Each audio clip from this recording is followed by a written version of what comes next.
बिस्मिल्लाहिर्रहमानिर्रहीम। हम आउटपुट की क्वेश्चन कर रहे थे, ये इसका पार्ट 2 है। वो कहता है कि इंट number is equal to 6 and x is equal to 0, x equal to number plus minus minus, और फिर ये प्रिंट एफ की स्टेटमेंट है। देखिए, हमेशा जो ना आपने फर्स्ट लाइन से प्रोग्राम को एग्जीक्यूट करना स्टार्ट करना है। स्टेप बाय स्टेप करेंगे, आपको क्वेश्चन कभी भी गलत नहीं होने वाला। अगर आप शॉर्टकट करने की कोशिश करेंगे तो आपसे जो है ना आउटपुट नहीं हो पाएगी। तो मेरा आपको मशवरा है कि आप जब भी क्वेश्चन करें उसको लाइन बाय लाइन करें। इस तरीके से करेंगे तो आपका जवाब है ना वो ऑटोमेटिकली करेक्ट आएगा। देखें, हमारा पहला वेरिएबल है नंबर और उसकी डेटा टाइप जो है वो इंट है। अब ये इंट बता रहा है कि इसके अंदर जो है ना इशारे वाली वैल्यू नहीं आएगी। अच्छा जी, हम एक वेरिएबल बना लेते हैं, इधर ही बना लेते हैं, नंबर नाम का एक वेरिएबल बना लिया। फिर नंबर को 6 की वैल्यू असाइन है, क्योंकि दरमियान में ये असाइनमेंट ऑपरेटर लगा हुआ है। असाइनमेंट ऑपरेटर का मतलब ये है कि ये वैल्यू 6 जो है ये नंबर को असाइन कर दो, यानी इसके अंदर 6 को लिख दो। फिर क्या हुआ, हम नई लाइन कर गए। पहली लाइन हमारी एग्जीक्यूट हो गई कंप्लीट के तौर पे। अब हम नई लाइन पे आ गए हैं, इसके अंदर फिर एक नया वेरिएबल जो है ना डिक्लेयर है, बल्कि इनिशियलाइज है, क्योंकि वैल्यू असाइन है तो ये वेरिएबल इनिशियलाइजेशन है। तो एक नया वेरिएबल है हमारे पास x नाम का, उसके अंदर हमारे पास 0 पड़ी है।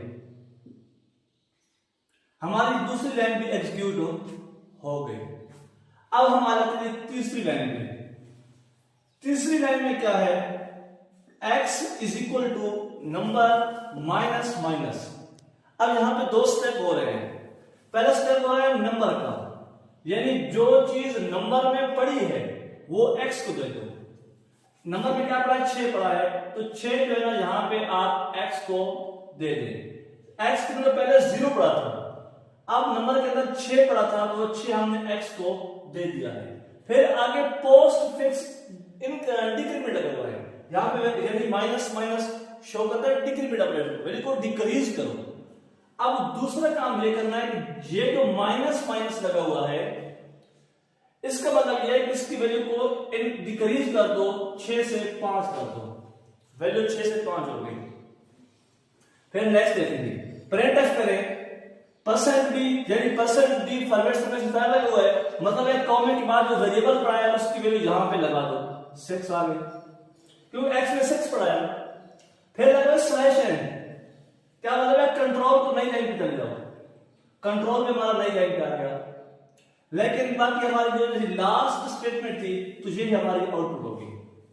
अब इसको देखिए, वही हमारे पास एक नंबर नेम का वेरिएबल है और इंट डेटा टाइप का है, तो हमने वही नंबर का वेरिएबल ले लिया, उसके अंदर 6 था, हमने 6 दे दिया। फिर क्या है, वो बिल्कुल सेम इसी जो है ना कोड की तरह है। x के अंदर 0 है तो हमने x को 0 दे दिया।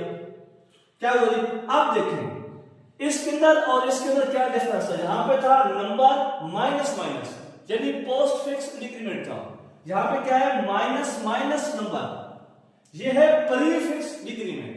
क्या मतलब है, माइनस माइनस है, क्या मतलब है कि जो चीज नंबर में पड़ी है उसको 1 कम कर दो। माइनस माइनस डिक्रीमेंट ऑपरेटर है ना, नंबर है, नंबर के अंदर 6 पड़ा था, उसको 1 कम कर दो। अब जो इसका आंसर आया वो x को दे दो। अब x में क्या पड़ा है, 0 पड़ा है, 0 को हटा के आप यहां पे 5 दे दो, यानी अब x के अंदर क्या चला गया है, 5 चला गया है। अब क्या करना है, नेक्स्ट स्टेटमेंट क्या है, परसेंट डी लगा हुआ है, मतलब x की वैल्यू जहां पे लाओ आउटपुट में 5, फिर स्लैश n लगा हुआ है, प्लस हमारा न्यू लाइन पे। तो यहां भी एक स्टेटमेंट थी, हमारी ये आउटपुट भी 5 आ जाएगी। देखिए, इस क्वेश्चन के अंदर आउटपुट 6 आ रही थी, इसके अंदर आउटपुट 5 आ रही है। फर्क सिर्फ इतना है कि यहां पे नंबर के बाद माइनस माइनस लगा हुआ था, यहां पे नंबर से पहले माइनस माइनस लगा हुआ है। आप जो है ना कंप्यूटर साइंस की रूल में क्या कहेंगे, ये हमारे पास पोस्ट फिक्स डिक्रीमेंट था, ये हमारे पास प्रीफिक्स डिक्रीमेंट है। तो प्रीफिक्स और पोस्टफिक्स कैसे बात कर रहे हैं, उम्मीद है आपको ये समझ आ गई होगी। हम इसका एक क्वेश्चन और कर लेते हैं ताकि कंसेप्ट अच्छे से क्लियर हो जाए। देखिए हमारे पास वही नंबर वेरिएबल है, हमने नंबर वेरिएबल बना दिया, उसमें क्या पढ़ा है जी 6 पढ़ा है। चलिए इसको थोड़ा सा अच्छे से बना देते हैं, 6 आ गया। फिर देखिए नंबर में क्या है प्लस प्लस, आप जो हमारे पास और वेरिएबल नहीं है, सिर्फ एक वेरिएबल का नंबर के अंदर प्लस प्लस है। तो आप क्या कहते हैं, जो चीज नंबर में पड़ी है उसको एक इंक्रीज कर दो, यानी 6 से क्या कर दें 7 कर दें। फिर नेक्स्ट स्टेटमेंट प्रिंट एफ मतलब आउटपुट दिखाओ, नंबर में क्या पड़ा है 7 पड़ा है, तो 7 हमारे पास यहां पे आ जाएगा और कर्सर हमारा नई लाइन पे आ जाएगा। अच्छा अगर हमारे पास होता सॉरी इसके आउटपुट 6 ही आएगी, क्योंकि नंबर में तो 6 ही पड़ा था ना, हाँ बल्कि नहीं 7 आएगी, ठीक है, क्योंकि इसकी वैल्यू जो है इंक्रीज हो गई है। जो तीसरी लाइन पड़ा है ना, तो वैल्यू इसकी 7 ही आएगी, यानी कि इसके आउटपुट 7 ही आएगी, 6 नहीं आएगी, क्योंकि वैल्यू यहां पे इंक्रीज हो चुकी है। अब ये स्टेटमेंट इससे बाद दिया, अगर यहां पे कोई वेरिएबल होता है इनिशियलाइजेशन का, फिर आपकी वैल्यू चेंज हो जाती है। अगर प्लस प्लस नंबर होता, प्लस प्लस नंबर होता, ये एक किस्म की इंडिपेंडेंट जो है ना स्टेटमेंट है।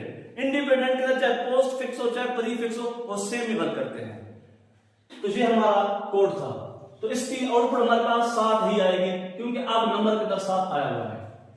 अब देखिए ये क्वेश्चन जो है ना इंपॉर्टेंट है, इसमें क्या है देखें, हमारे पास वही वेरिएबल है एक्स वेरिएबल हमने ले लिया 13,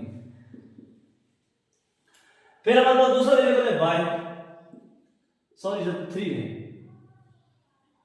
दूसरा वेरिएबल है 17, हमने 17 ले लिया। अब तीसरी स्टेटमेंट है परसेंट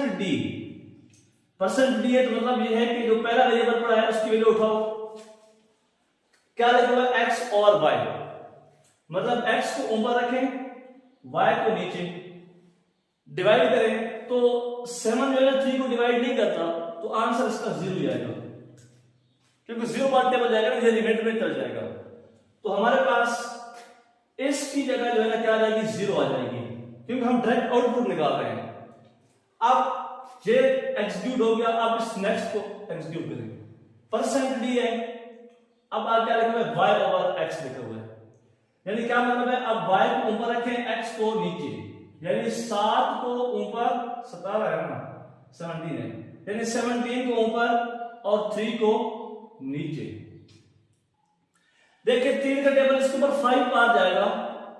अब ये इशारे में चला जाता, चूंकि हमारे पास इंट है, इंटीजर है, ये इंट की वजह से ये इशारे वाला पोर्शन ही इग्नोर कर देगा, तो हम इग्नोर की तरफ जाते ही नहीं है। जब उसमें एग्जीक्यूट ही नहीं होना तो हम इतनी मेहनत क्यों करें, तो हमारे पास डायरेक्ट 5 आ जाएगा। वैसे जो है ना 3 6 पर रहता 6.66 में चल जाता, लेकिन वो लिखने की जरूरत ही नहीं है। फिर देखें परसेंट डी है, तो यानी कि इसको उठाओ, यानी y मॉडुलस 2 है, मॉडुलस ऑपरेटर लगा हुआ है, मतलब रिमाइंडर आएगा y मॉडुलस x। अब y में क्या पड़ा, 17 पड़ा था, मॉडुलस 3, तो क्या आ जाएगा 3 5 में भूल जाएगा ना, 2 रिमाइंडर में चला जाएगा, तो इसका मतलब है कि यहां पे हमारे पास 2 आ जाएगा। तो ये हमारी भी एग्जीक्यूशन हो गई। इसको देखेंगे x = 1 इसे सेम इसी तरह ही है, x = 1 था, यानी हमारे पास x में 1 चला गया।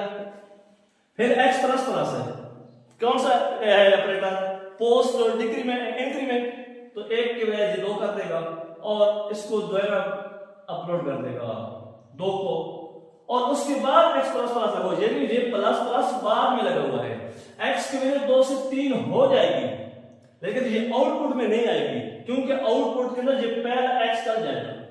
तो ये आपकी जो है ना बेसिक आउटपुट थी इंक्रीमेंट और डिक्रीमेंट ऑपरेटर की। अगर आप ये तमाम बातें अच्छे से नोट कर लें, ये आपके लिए मोर देन सफिशिएंट है।